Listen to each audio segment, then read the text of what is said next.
नमस्कार, मनी गुरु की इस खास पेशकश में आप सभी का स्वागत है। मैं हूं स्वाति रायना।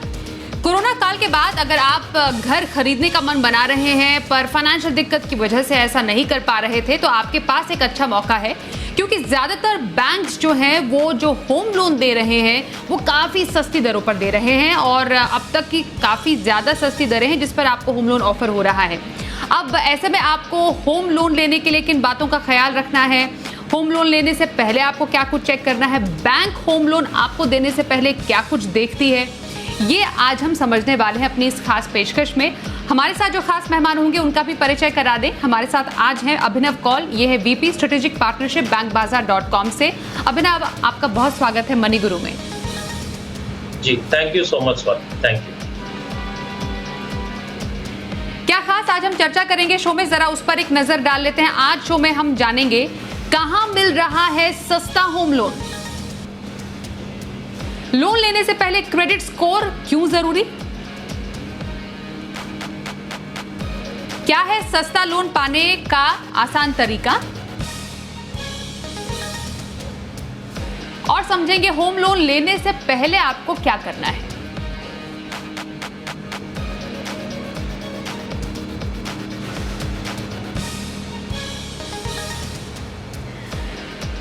तो यहाँ पर अभिनव, जैसा हम शो की शुरुआत में कह रहे थे कि घर कई लोगों के खरीदने का सपना है, लेकिन कुछ ना कुछ दिक्कतों की वजह से हमने ख़ास तौर पर कोविड के टाइम पर देखा कि लोगों ने इस अपने लक्ष्य को थोड़ा बैक सीट पे ला दिया था।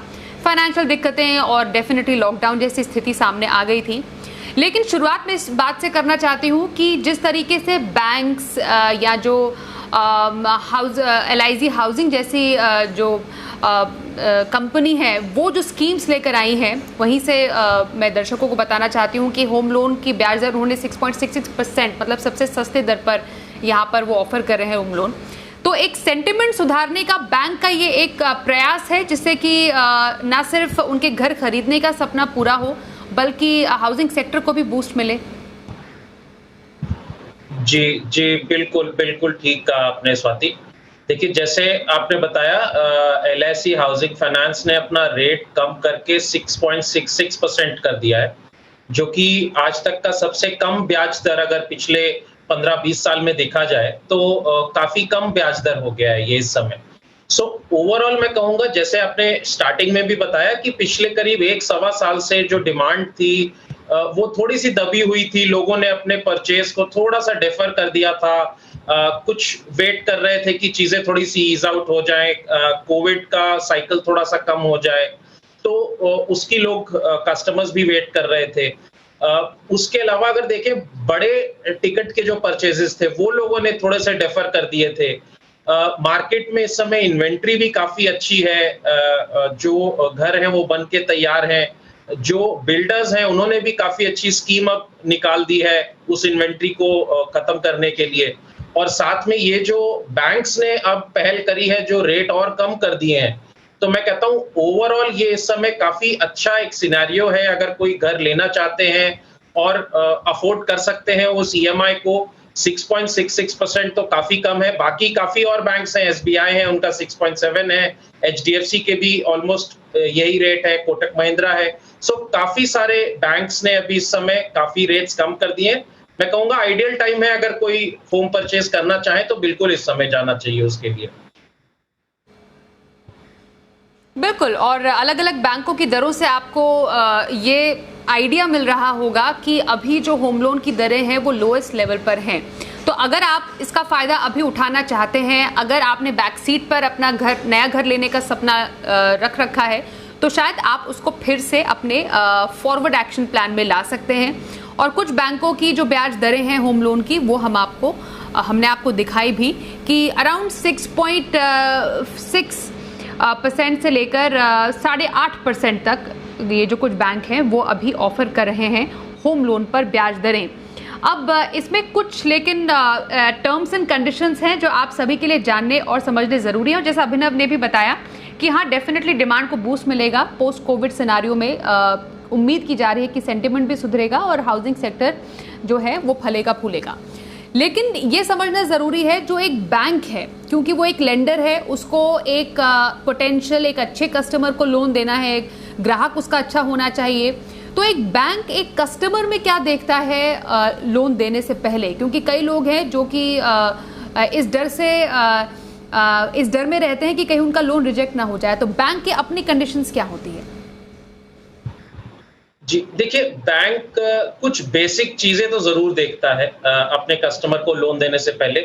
सबसे पहले तो वो देखता है कि कस्टमर की जो क्रेडिट हिस्ट्री है या उनका जो क्रेडिट स्कोर है वो क्या रहा है। अगर कस्टमर ने पहले कभी कोई लोन लिए हैं, उसको वो समय से पे कर रहे हैं कि नहीं कर रहे हैं। दूसरा, बैंक ये देखता है कि आपकी इनकम के अगेंस्ट जो आपकी एक्सपेंडिचर है वो कहीं बहुत ज्यादा तो नहीं है। वो उसी के एडजस्टमेंट में फिर आपका एक लोन अमाउंट डिसाइड करता है।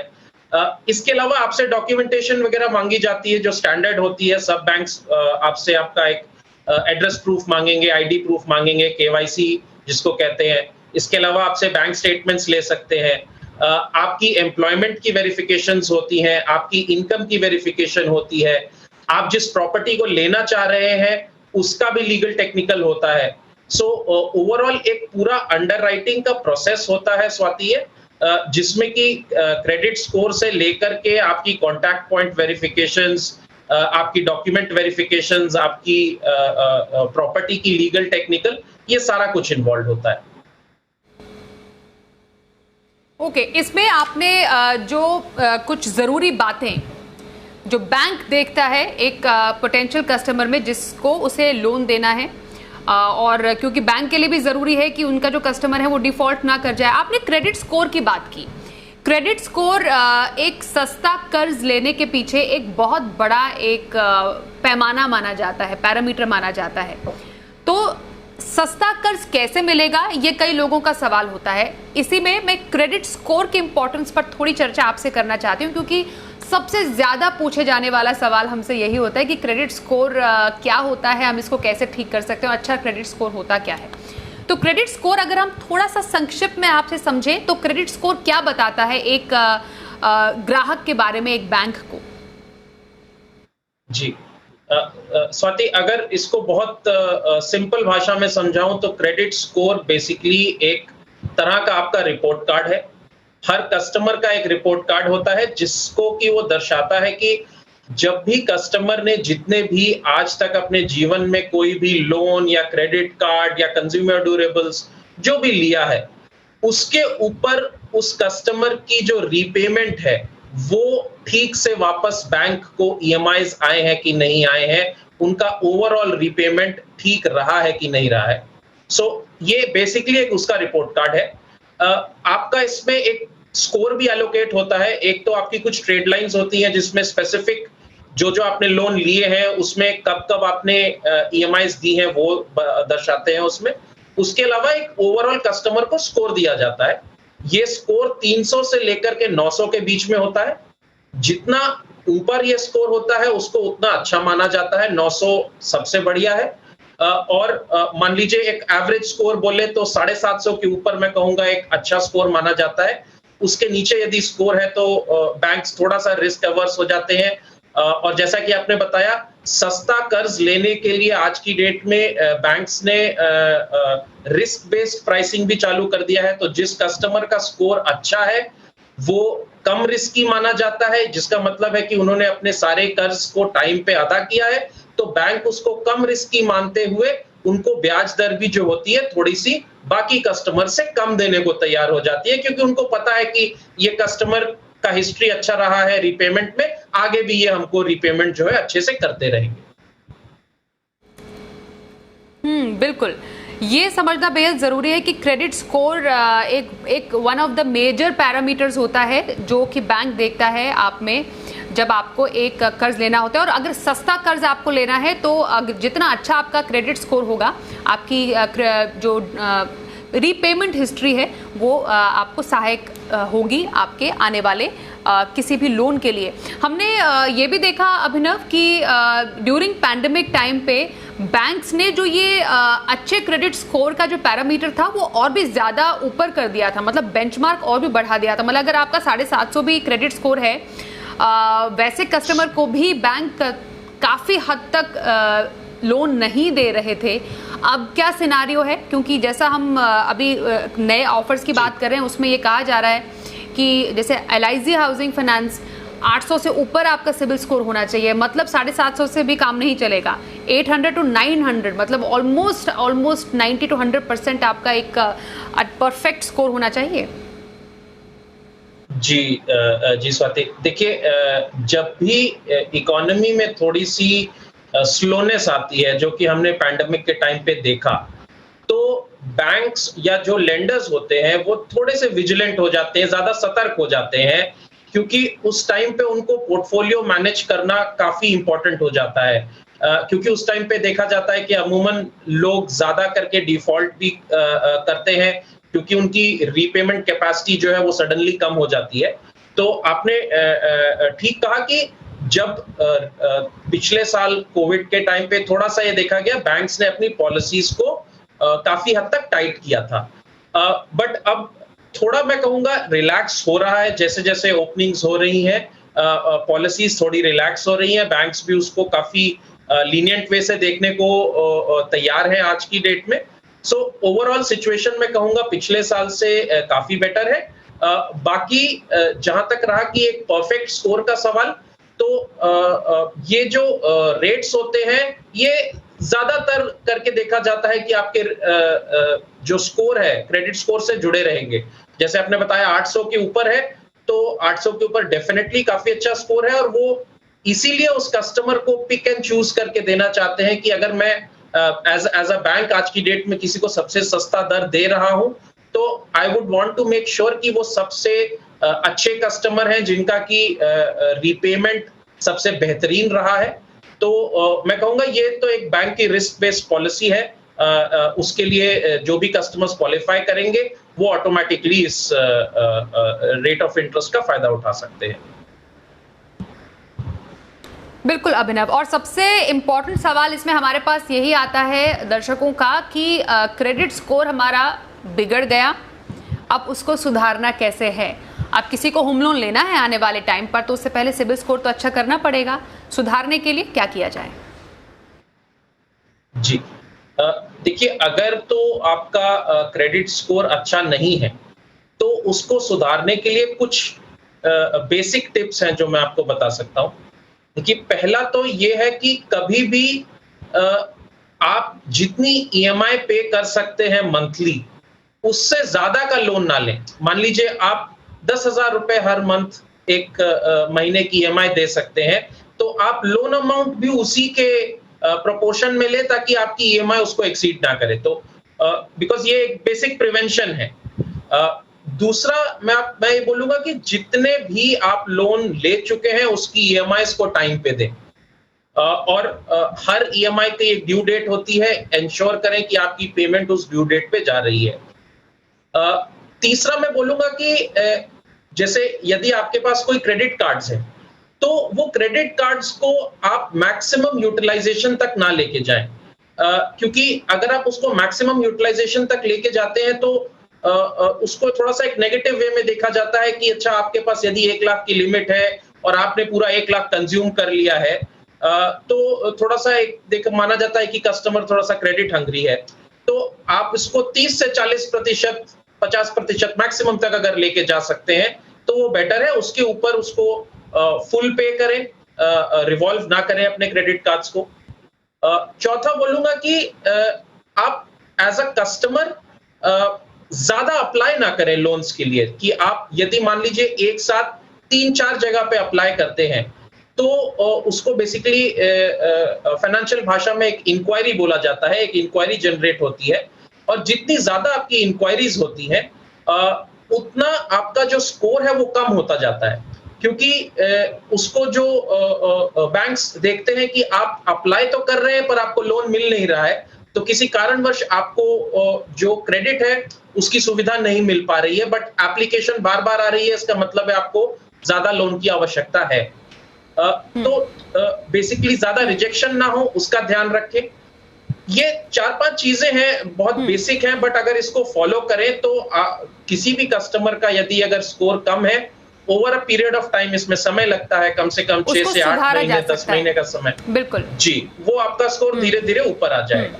तो अभी से तैयारी शुरू कर देनी चाहिए। अभिनव ने जैसे जिन पॉइंट्स को बोला कि अभी से तैयारी शुरू करें अगर आपको आने वाले 6 से 8 महीनों में कोई लोन लेना है तो, और ये किसी भी प्रकार के लोन पर अप्लाई होता है, होम लोन लेना है तो उससे पहले आपको अपने क्रेडिट स्कोर को सुधारना पड़ेगा। वक्त एक ब्रेक का है, ब्रेक के बाद कुछ और सस्ते होम लोन पाने के टिप्स पर हम चर्चा करेंगे। हमारे खास मेहमान अभिनव कौल हमारे साथ बने हुए हैं। देखते रहिए मनी गुरु।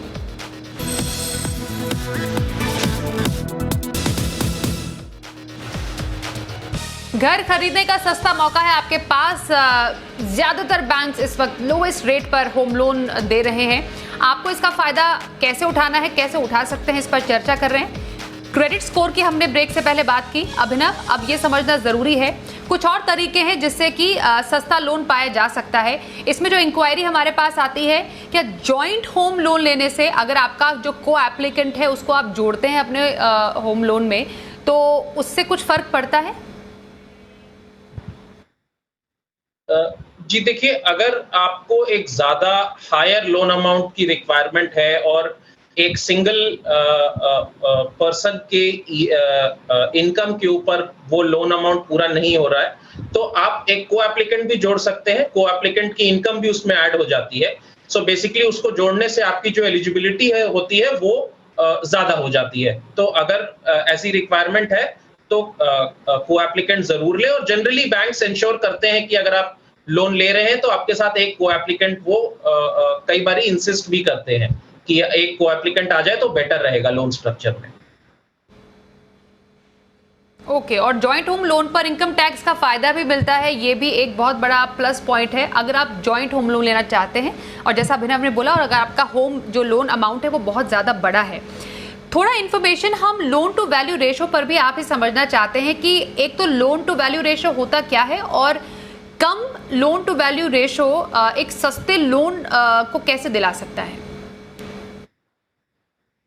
जी देखिए, loan to value ratio LTV basically होता है कि आपकी जितनी भी इनकम है उसके ऊपर आपको मैक्सिमम जो एक ईएमआई है वो कितनी बन सकती है। तो एक तो आपका सबसे पहले बैंक चेक करता है कि आपकी रीपेमेंट कैपेसिटी कितनी है। दूसरा वो चेक करता है कि आपका लोन टू वैल्यू है। मान लीजिए आपका 1 करोड़ रुपए का प्रॉपर्टी है तो मैक्सिमम उस पे आपको कितना लोन मिल सकता है वो डिपेंड करता है करीब करीब 75% से 90% के बीच में तक ये जाता है। सो बेसिकली ये इंटरनल बैंक के क्राइटेरिया होते हैं कि आपका एक तो वो डेट बर्डन चेक करते हैं और आपका लोन टू वैल्यू चेक करते हैं। दोनों को एक तरह से मैं कहूंगा साथ में आकलन करके फिर एक लोन अमाउंट डिसाइड होता है, फिर एक ईएमआई डिसाइड होती है कंज्यूमर की। ओके, और ये fix obligation to income ratio से कितना अलग है?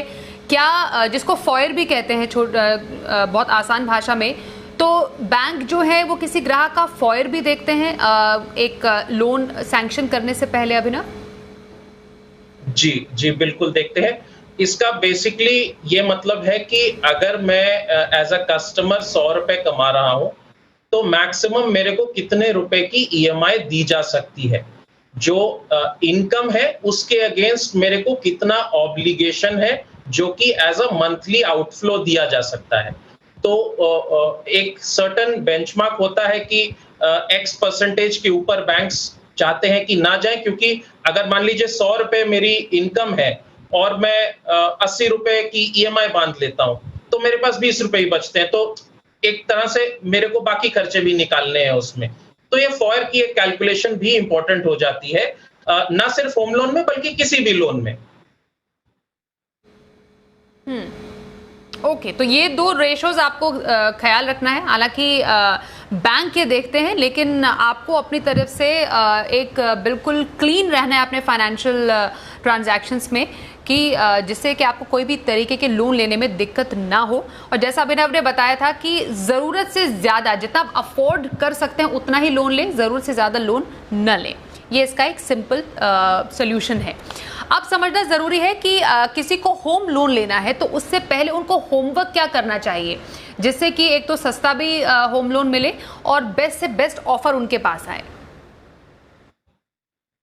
जी, देखिए स्वाति, होम लोन मैं कहूँगा एक रिसर्च बेस्ड प्रोडक्ट है।